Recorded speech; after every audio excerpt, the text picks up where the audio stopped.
What is this? What is this? Naval planner. Look, I love all these planners Paradox always does, but every time they introduced a planner, it killed the whole meta. Hey guys, here's a naval planner. Boom, there's no more Navy, man. Nobody plays Navy anymore. It's just submarines with Schnorkel, Borkel, and naval bombers. Hey guys, we have a tank designer for you, man. I have a meta esports game. No one does tanks because they suck, man. So yeah, let's say goodbye to planes. Let's go. Plane designer in the upcoming By Blood Alone DLC with patch 1.12. Today we're taking a look at the plane designer. The plane designer became a subject of discussion both inside the team and the community almost as soon as we announced that No Step Back will feature a tank designer. We felt that it would mesh well with the rework of the Italian focus tree, not least because the Italian aviation industry was very well developed and produced some of the best combat airplanes of the war. Interesting. Now it's balanced though. We felt that a plane designer will plug some gaps in the lineup of available aircraft. Over the years, many players have commented that strat bombers are too broke on the fact that many nations modified their fighters to only do to carry bombs on the tactical bombers, but also carry torpedoes.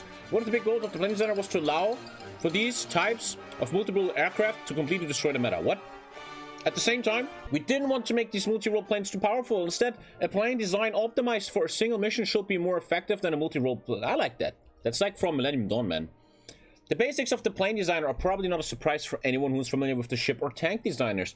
The base is called an airframe, which roughly corresponds to the hulls and the chassis of the ship and tank designers. The airframes have a number of module slots where you can put the modules to give the final design, blah, blah, blah, blah, blah. Sounds fucking sick, man. I like this. I'm a big fan of HOI4. It just often unbalances the game, unfortunately, but thank you, Lynch. But it's fun, man. As someone who kind of...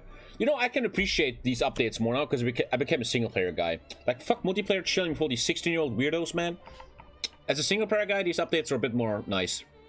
The types of module slots plane designer are slightly different from the tank designer.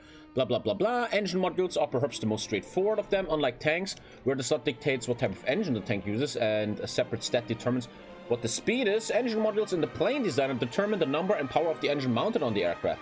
These engine modules produce a new stat called thrust. Oh, cool. While all other modules have another new stat called weight. Oh, these two stats are effectively the limiting factor. Oh, it's like with the tank, armor and speed, right? The limits. These two stats are effectively the limiting factor, blah, blah, blah, blah. Any excess thrust is converted into extra speed, which is intended to provide a reason, blah, blah, blah. One thing to note here is that jet engines and rocket engines, for that matter, are part of the engine slots, which means that they're available for all types of planes. This by necessity means that jet fighters and other jet-powered airplanes are no longer their own unit type. That's cool. They are now simply fighters with jet engines. But man, I have 6k hours in HOI4. You never really do jet fighters. By the time you reach jet fighters, the game's kind of over, unfortunately, you know? So yeah, this is... Yeah. We know what this is gonna look like. It looks sick. I like it, man. I'm fucking in it, man. I'm in. Oh, it looks good. Wait. Weapon mods is also fairly self-explanatory, but beyond providing offensive stats like air attack, weapon modules fulfill two other major functions. The first is that the weapons define what type of plane a design ends up being. For this, the designer of a primary weapon slot. The module in this slot defines the role like cast, blah, blah, blah, blah, blah.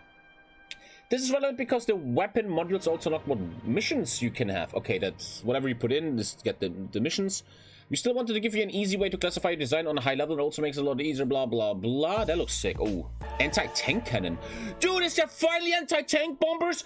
I've been asking for this for years. I said 2 years ago, look at the meta. The meta is dead. Dankus Mimicus, that little copy of little mini-me, stands behind his river with his stupid-ass tanks. What we need is a different type of cast. I said this 3 years ago, man. And I always said the way to fix the meta, the way to destroy bullshit like Dankus, is that the developers have to provide a certain type of cast that is, you now have anti-infantry cast, you have whatever the fuck cast, anti-logistic cast, and you have anti-tank cast. A cast that does no damage on infantry, but it shits on the stats of tanks, man. A good counter to tanks. Beautiful, man. Beautiful. Love it. Love it, love it, love it, love it. Love it. Fuck's that? Holy shit. Full list of... Oh, that's sick. Oh, that's fucking sick. There's no napalm though, right? That probably wasn't around in World War II. Heavy MG4, cannon, rocket rails, bomb blocks. I like Tank Buster. This is so interesting to me in multiplayer. I think you should never use this in single player. You never need this, man. Torpedoes, guided anti-ship. That's sick, man. Fire fixed explosive charge, kamikaze strike. That's sick, man. That's really cool. Fuck yeah, that's really cool. While some of these weapons are unlocked in the reworked AirTag tree, some of them are also found outside of it in a similar manner like tank weapons are found in various trees. I will note that the total number of tech in the AirTag has actually decreased. One notable aspect is that a lot of these modules provide different stats only for specific missions. For true multi-role planes to make sense, we wanted to make sure that building a design with the mixed set of missions didn't make the plane useless in some of them. Hanging bombs off a plane should make it less agile and slower, but a fighter that was able to do cast missions should be useless in air superiority missions. Yeah, it's cool. Modifiers only apply to certain missions. Here, the bombs the Stuka carries make it less agile, but the dive breaks give it better air defense. Finally, we have the so-called special modules. Oh, cool. Armor plates, tanks, radio, ground radar, float plane, LMG defense turret, heavy MG, recon camera, bomb sights too, non-strategic material. Fucking sick, dude. I like this. Special modules are primarily intended to help optimize planes for missions. The eagle-eyed amongst you have already spotted that planes now have a surface and sub-detection stat.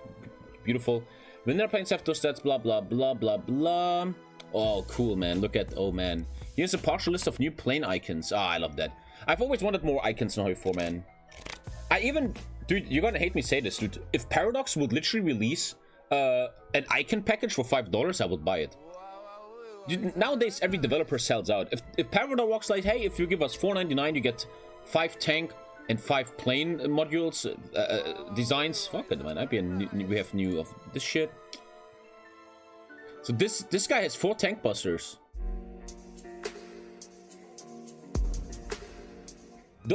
These are predominantly generated from country-specific name lists. That's cool.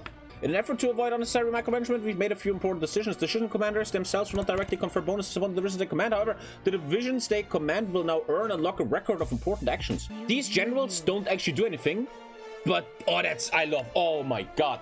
As the role player I am, this is amazing. Seized an airfield. This could get very spammy though, right? If you play like 5 hours, casualties taken. Okay, that's sick, dude. There's honors. Oh man, this is pure TommyKay roleplay stuff, man. Fuck yeah. And then later oh, that's so sick. Important actions such as taking a capital, securing a high value. This is gonna be sick in roleplay games in multiplayer. Securing a high value victory point and more constitute actions for which a unit can be awarded a medal. It is expected that over the course of a campaign, many units will qualify for receiving medals, often several. The systems are driven to scarcity, as we do not intend for players to micromanage individual actions. I like that. And then you get like plus 7.5 breakthrough. That's sick. That's super, super cool. Love it. Game's gonna be laggy for all the poor PC people. It's 2022, man. Just get a job. Especially above, division commanders will not explicitly confer bonuses. However, these medals will give bonuses. You can receive multiple medals. The names will be based on where you're from. Blah, blah, blah. As mentioned previously, we're removing the old method of recruiting generals by means of reaching into the void. Clever, because nobody ever recruited generals. You would never recruit generals. Maybe if you played Thailand and you only had 1 or some shit.